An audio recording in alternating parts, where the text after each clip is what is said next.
ಮಣ್ಣಿನಿಂದ ಗಣೇಶನ ಮೂರ್ತಿ ಮಾಡಿ ತನ್ನ ತವರು ಮನೆ ಸಾಲ ತೀರಿಸಿ ತವರು ಮನೆಯನ್ನು ಉಳಿಸಿಕೊಳ್ಳಲು ಮುಂದಾದ Gauri. Hello everyone, welcome back to my YouTube channel. Gauri Kalyana ಸೀರಿಯಲಲ್ಲಿ ಇವತ್ತಿನ ಎಪಿಸೋಡಲ್ಲಿ ಏನೇನೆಲ್ಲ ಆಯಿತು ಅಂತ ನಿಮಗೆ ಕಂಪ್ಲೀಟಾಗಿ ಡೀಟೇಲ್ಸ್ ಬೇಕಂದರೆ ಈ ವಿಡಿಯೋನ ಫಸ್ಟಿಂದ ಕೊನೆವರೆಗೂ ನೋಡಿ. ಹಾಗೆ ನನ್ನ ಚಾನಲ್ನ ಸಬ್ಸ್ಕ್ರೈಬ್ ಮಾಡ್ಕೊಳ್ಳಿ. ಹಾಗೆ ವಿಡಿಯೋ ಹತ್ರ ಇತ್ತು ಅಂತ ಕೂಡ ಒಂದು ಕಮೆಂಟ್ ಮಾಡಿ ತಿಳಿಸಿ. ವಿಡಿಯೋಗೊಂದು ಲೈಕ್ ಕೊಡೋದನ್ನು ದಯವಿಟ್ಟು ಮರೆಯೋಕೆ ಹೋಗಬೇಡಿ.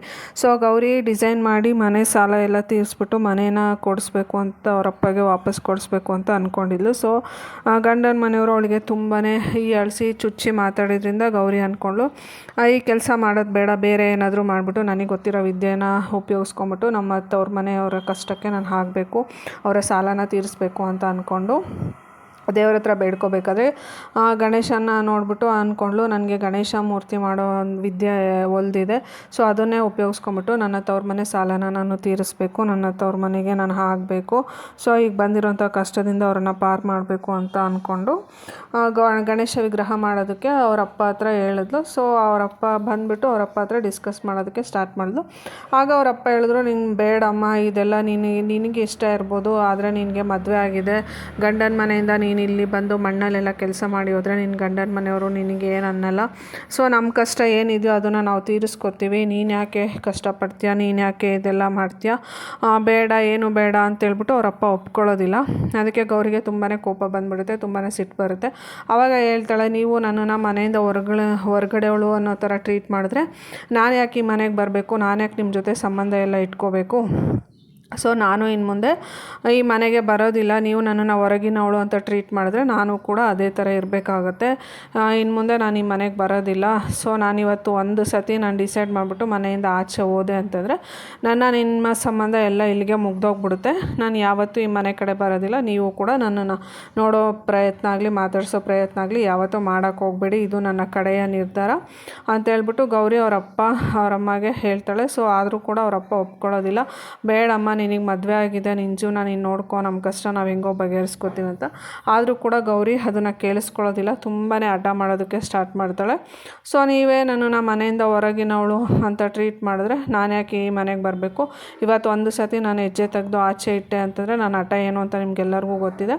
ಒಂದು ಸತಿ ಮನೆಯಿಂದ ಆಚೆ ಹೋದೆ ಅಂತಂದರೆ ನಾನು ಮತ್ತೆ ಯಾವತ್ತೂ ವಾಪಸ್ ಬರೋದಿಲ್ಲ, ನಿಮಗೆ ಗೊತ್ತಲ್ಲ ಅಂತೇಳ್ಬಿಟ್ಟು ಬ್ಯಾಗನ್ನು ತೊಗೊಂಡು ಮನೆಯಿಂದ ಆಚೆ ಹೋಗೋದಕ್ಕೆ ಅಂತ ಹೊರಡ್ತಾಳೆ. ಸೊ ಅದನ್ನೆಲ್ಲ ನೋಡಿಬಿಟ್ಟು ಅವರಮ್ಮ ಮತ್ತು ಚಿನ್ನು ಎಲ್ರಿಗೂ ತುಂಬಾ ಗಾಬರಿ ಆಗೋಗ್ಬಿಡುತ್ತೆ. ಗೌರಿ ತುಂಬ ಸ್ಟ್ರಾಂಗ್, ಏನೇ ಡಿಸಿಷನ್ ತೊಗೊಂಡ್ರು ತುಂಬ ಸ್ಟ್ರಾಂಗಾಗಿ ತೊಗೋತಾಳೆ. ಅವಳು ಇವತ್ತು ಒಂದು ಸತಿ ಆಚೆ ಹೋದರೆ ಮತ್ತೆ ಬರೋದಿಲ್ಲ ಅಂತ ಹೇಳ್ಬಿಟ್ಟು ಅವ್ರಿಗೆಲ್ಲರಿಗೂ ಭಯ ಮತ್ತು ಟೆನ್ಷನ್ ಆಗೋಗ್ಬಿಡುತ್ತೆ. ಗೌರಿನ ತಡೆಯೋದಕ್ಕೆ ಟ್ರೈ ಮಾಡ್ತಾರೆ. ಆದರೂ ಕೂಡ ಗೌರಿ ಅಪ್ಪನೇ ಇಷ್ಟು ಹಠ ಮಾಡ್ತಿರ್ಬೇಕಾದ್ರೆ ನಾನು ಯಾಕೆ ಹಠ ಮಾಡಬಾರ್ದು, ನಾನು ನನ್ನ ತವ್ರ ಮನೆಗೆ ಸಹಾಯ ಮಾಡಬಾರ್ದು ಅಂತ ಅವ್ರು ಹೇಳ್ತಾ ಇದ್ದಾರೆ ಅಂತ ಹೇಳ್ಬಿಟ್ಟು ಹೋಗೋದಕ್ಕೆ ಅಂತಲೇ ಟ್ರೈ ಮಾಡ್ತಾ ಇರ್ತಾಳೆ. ಆವಾಗ ಕಾಂತಲಕ್ಷ್ಮಿ ಇದ್ಬಿಟ್ಟು, ರೀ ಒಂದು ಸಲ ಬನ್ನಿ, ಒಂದು ಸಲ ಅವಕಾಶ ಮಾಡಿಕೊಡಿ, ಅವಳು ಒಂದು ಸತಿ ಹೋದರೆ ಮತ್ತೆ ಬರೋದಿಲ್ಲ ಅಂತೇಳ್ಬಿಟ್ಟು ಬೇಡ್ಕೋತಾಳೆ. ಅದಾದಮೇಲೆ ಶಾಂತವೀರು ಬಂದುಬಿಟ್ಟು, ಎಷ್ಟು ಹಠ ಮಾಡ್ತೀಯ ಮಗಳೇ ನೀನು ಹಿಡ್ದಿದ್ದ ಹಠ ಯಾವ ಕಾರಣಕ್ಕೂ ಏನಾದರೂ ಬಿಡೋದೇ ಇಲ್ಲ, ನೀನು ಚಿಕ್ಕ ವಯಸ್ಸಿಂದನೂ ಇದೇ ಥರ ಬಂದುಬಿಟ್ಟೆ, ಮದುವೆ ಆದಮೇಲೂ ಕೂಡ ಇದೇ ಥರ ಬಂದುಬಿಟ್ಟೆ, ಸರಿ ಆಯಿತು, ನೀನು ವಿಗ್ರಹ ಮಾಡಬೇಕು ಅಂತಿದೆಯಲ್ಲ, ಆಯಿತು ನಾನು ಸಪೋರ್ಟ್ ಮಾಡ್ತೀನಿ, ಬಾ ಮಾಡೋಣ, ನೀನು ನಾವೇನು ಹೇಳಿದ್ರು ಕೇಳೋದಿಲ್ಲ, ನಮ್ಮ ಮಾತನ್ನು ನೀನು ಕೇಳೋದಿಲ್ಲ, ಇವಾಗೇನು ಮಾಡೋಕ್ಕಾಗಲ್ಲ, ನಿನ್ನ ಸಂಬಂಧ ಕಳ್ಕೊಳ್ಳೋದಕ್ಕೆ ನಮ್ಗೆ ಇಷ್ಟ ಇಲ್ಲ ಅಂತ ಹೇಳ್ಬಿಟ್ಟು ಎಲ್ಲರೂ ಒಟ್ಟಾಗಿ ಒಪ್ಕೋತಾರೆ. ಒಪ್ಕೊಂಡ್ಮೇಲೆ ಮಣ್ಣೆಲ್ಲ ತರಿಸ್ಬಿಟ್ಟು ಗಣೇಶನ ವಿಗ್ರಹ ಮಾಡೋದಕ್ಕೆ ಅಂತೇಳ್ಬಿಟ್ಟು ಎಲ್ಲ ರೆಡಿ ಮಾಡ್ಕೋತಾ ಇರ್ತಾರೆ. ಸೊ ಅದಾದಮೇಲೆ ಗೌರಿ ಬಂದುಬಿಟ್ಟು ಮಣ್ಣಿಗೆ ಪೂಜೆ ಮಾಡಿಬಿಟ್ಟು ದೇವರಿಗೆ ನಮಸ್ಕಾರ ಮಾಡಿ ದೇವರಿಗೆ ಪ್ರಾರ್ಥನೆ ಮಾಡಿಬಿಟ್ಟು ಗಣೇಶ ವಿಗ್ರಹ ಮಾಡೋದಕ್ಕೆ, ಮಣ್ಣನ್ನು ಹದ ಮಾಡೋದಕ್ಕೆ ಅಂತ ಹೇಳ್ಬಿಟ್ಟು ರೆಡಿ ಆಗ್ತಾಳೆ. ಅದಾದಮೇಲೆ ಅವರಪ್ಪ ಮತ್ತು ಚಿನ್ನು ಇಬ್ಬರೂ ನೀರು ತೊಗೊಂಬಂದು ಹಾಕ್ತಾ ಇರ್ತಾರೆ. ಗೌರಿ ಇದ್ಬಿಟ್ಟು ಮಣ್ಣನ್ನು ತುಳಿದ್ಬಿಟ್ಟು ಹದ ಮಾಡೋದಕ್ಕೆ ಅಂತ ಹೇಳ್ಬಿಟ್ಟು ಹೋಗ್ತಾಳೆ. ಸೊ ಅದಾದಮೇಲೆ ಕಾಂತಲಕ್ಷ್ಮಿ ಇದ್ಬಿಟ್ಟು ಅವರು ಚಿಕ್ಕ ವಯಸ್ಸಲ್ಲಿ ಮಾಡ್ತಿದ್ದಂತಹ ಕೆಲಸಗಳು, ಚಿಕ್ಕ ವಯಸ್ಸಿಂದನೂ ಅವ್ರ ಮನೇಲಿ ಗಣೇಶ ವಿಗ್ರಹ ಮಾಡ್ತಾ ಇರ್ತಾರೆ. ಸೊ ಅದನ್ನೆಲ್ಲ ನೆನಪು ಮಾಡಿಕೊಂಡು ಹೇಳ್ತಾ ಇರ್ತಾರೆ, ನೀನು ಸ್ಕೂಲಿಂದ ಬಂದ ತಕ್ಷಣ ನಿಮ್ಮ ಅಪ್ಪ ಕೆಲಸ ಮಾಡ್ತಿದ್ರು, ಅವಾಗ ಹೋಗ್ಬಿಟ್ಟು ಮಣ್ಣಲ್ಲೇ ಬಿದ್ದುಬಿಟ್ಟು ಎಲ್ಲ ಮಣ್ಣು ಹದ ಮಾಡೋದು ಎಲ್ಲ ಕೆಲಸ ಮಾಡ್ತಿದ್ರಿ. ಸೊ ಆವಾಗ ನನಗೆ ಗಣೇಶ ಮೂರ್ತಿ ಯಾವುದು, ನನ್ನ ಮಕ್ಕಳು ಯಾರು ಅಂತಲೇ ಗೊತ್ತಾಗ್ತಿರ್ಲಿಲ್ಲ, ಅಷ್ಟು ಮಣ್ಣಲ್ಲಿ ಆಟ ಆಡಿಕೊಂಡು ಮೈ ತುಂಬ ಮಣ್ಣು ಹಚ್ಕೊಂಡು ಬರ್ತಾಯಿದ್ರಿ ನೀವು ಅಂತೇಳ್ಬಿಟ್ಟು ಕಾಂತಲಕ್ಷ್ಮಿ ಅವರು ಚಿಕ್ಕ ವಯಸ್ಸಲ್ಲಿ ಆಡ್ತಿದ್ದಂಥ ತುಂಟಾಟಗಳು, ಈ ಗಣೇಶ ಹಬ್ಬದ ಟೈಮಲ್ಲಿ ಗಣೇಶನ ಮೂರ್ತಿ ಮಾಡಬೇಕಾದ್ರೆ ಆಡ್ತಿದ್ದಂಥ ತುಂಟಾಟಗಳು ಎಲ್ಲನೂ ನೆನಪು ಮಾಡಿಕೊಂಡು ಎಲ್ಲ ಮಾತಾಡಿಕೊಂಡು ಕೆಲಸ ಮಾಡ್ತಾ ಇರ್ತಾರೆ. ಸೊ ಗೌರಿ ಮಣ್ಣನ್ನು ತೊಳಿತಾ ಇರ್ತಾಳೆ.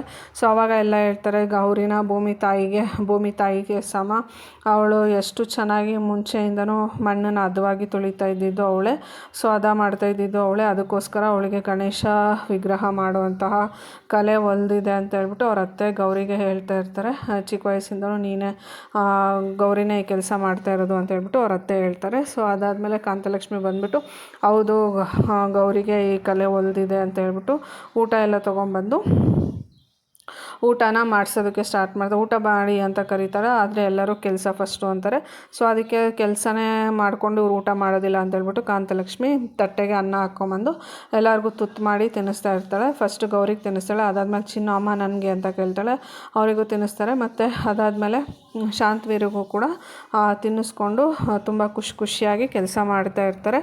ಸೊ ಇವರ ಖುಷಿ ಎಲ್ಲಿವರೆಗೂ ಇರುತ್ತೆ, ಈ ಖುಷಿ ಮೇಲೆ ಯಾರ ಕಣ್ಣು ಬೀಳುತ್ತೆ, ಸೊ ಈ ಖುಷಿನ ಕಿತ್ಕೊಳ್ಳೋದಕ್ಕೆ ಯಾರೆಲ್ಲ ಪ್ರಯತ್ನ ಪಡ್ತಾ ಇದ್ದಾರೆ ಅಂತೇಳ್ಬಿಟ್ಟು ನಿಮಗೆ ಕಂಪ್ಲೀಟಾಗಿ ಡೀಟೇಲ್ಸ್ ಬೇಕಂದರೆ ನೆಕ್ಸ್ಟ್ ಎಪಿಸೋಡ್ವರೆಗೂ ವೆಯ್ಟ್ ಮಾಡಬೇಕಾಗುತ್ತೆ. ಸೊ ವಿಡಿಯೋ ಆ ಥರ ಇತ್ತು ಅಂತ ಕೂಡ ಕಮೆಂಟ್ ಮಾಡಿ ತಿಳಿಸಿ. Thank you all, see you in the next episode. ಧನ್ಯವಾದಗಳು.